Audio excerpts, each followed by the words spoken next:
ہے آستا،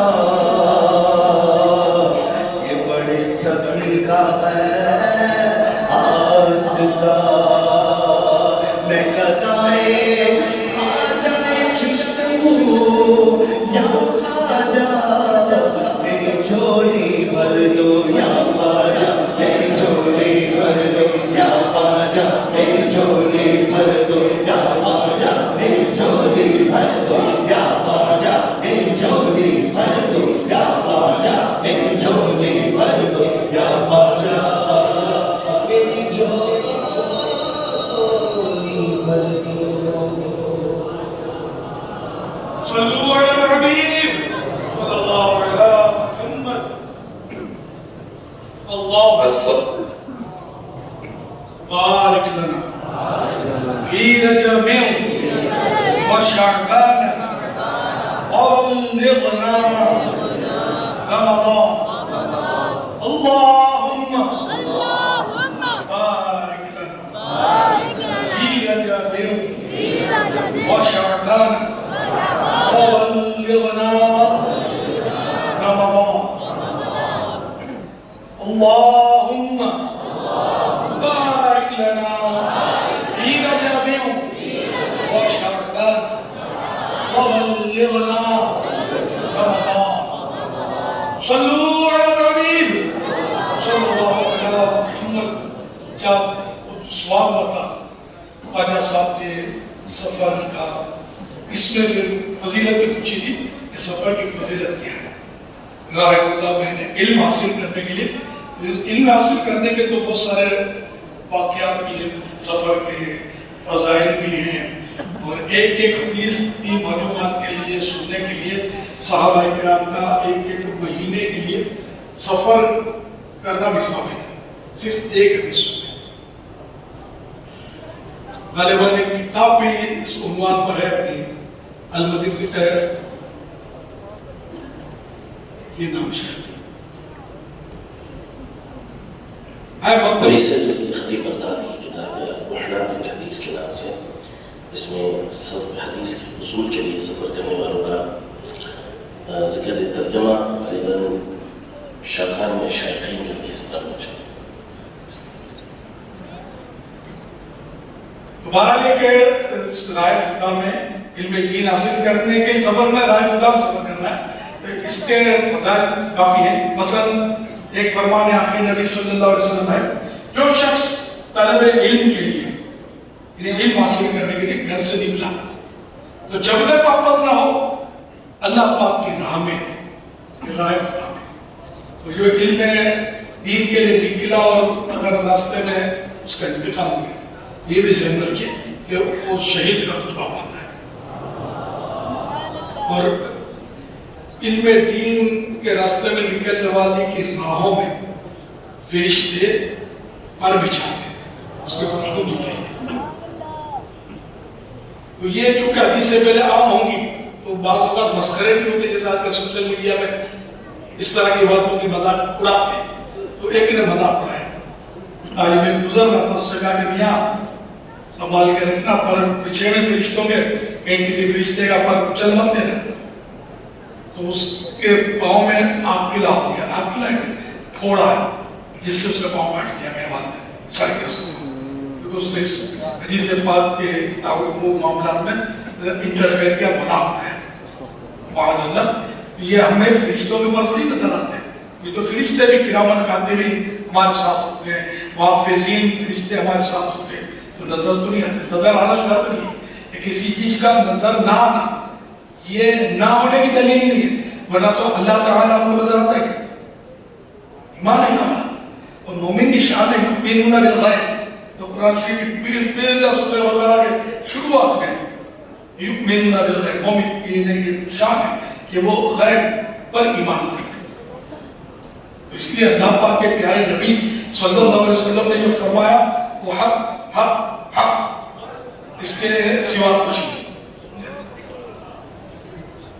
تو اس لیے کبھی بھی حدیث پاک پر کی لوگ کال نہ کریں، تو بننے والے بنے، سوچنے والے نہ بنے۔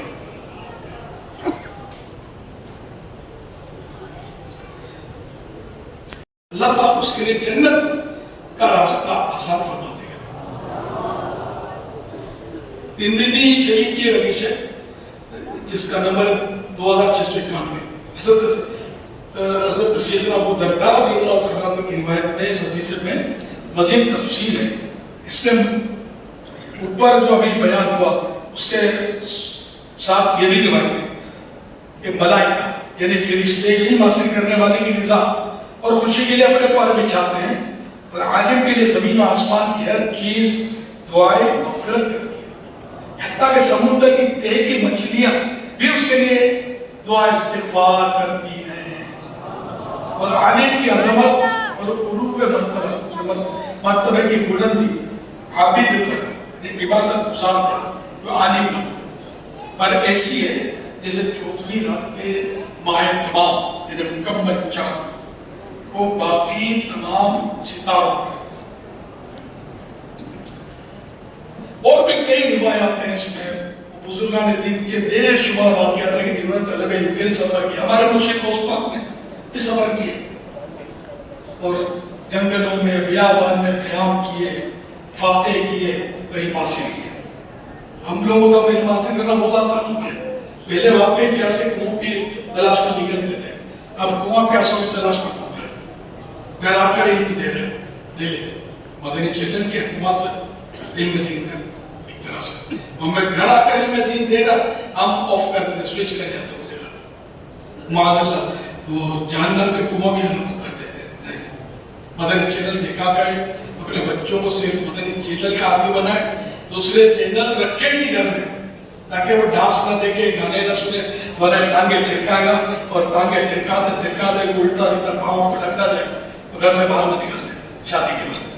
مدنی چینل دیکھے گا تو انشاءاللہ ایسا نہیں کرے گا۔ میں صحیح بولتا ہوں کہ حالات بہت خراب ہے، بہت خراب ہے۔